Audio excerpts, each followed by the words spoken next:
North Dakota's House killed a bill that would have made mask mandates at work illegal. If passed, the bill would have allowed workers to opt out of a workplace mask requirement if a physician signed a certificate or if the employee recited religious beliefs.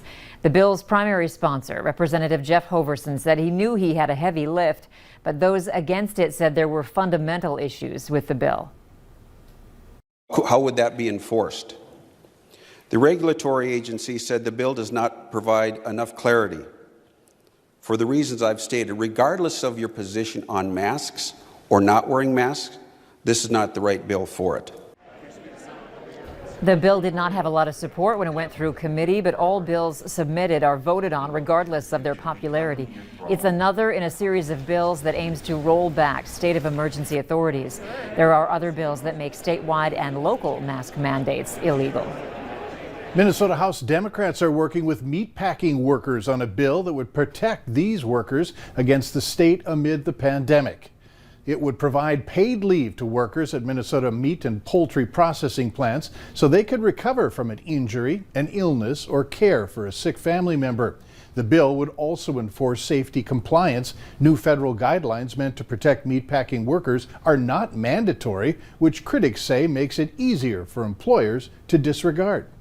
How long does it take a person to vote? North Dakota lawmakers are trying to set a time limit on how much time a voter can spend in a booth. Election laws are being tackled in categories: how to vote, where to vote, and when to vote. House Bill 1161 would allow voters half an hour to fill out the ballot. It all stems from the decision to close polling places as a COVID precaution. The legislature is stuffed with bills that bend back the emergency rules made for last year's election. But the opposition said there's more than logistics at stake. Conveniently cast a vote is the hallmark of a well-run democracy. And when we put such a narrow time frame on voters to cast their vote, it will inadvertently disqualify some North Dakota residents from having their vote counted. An amendment was negotiated, and soon that half-hour window will be extended to a full hour. The Secretary of State's office said it would support this amendment.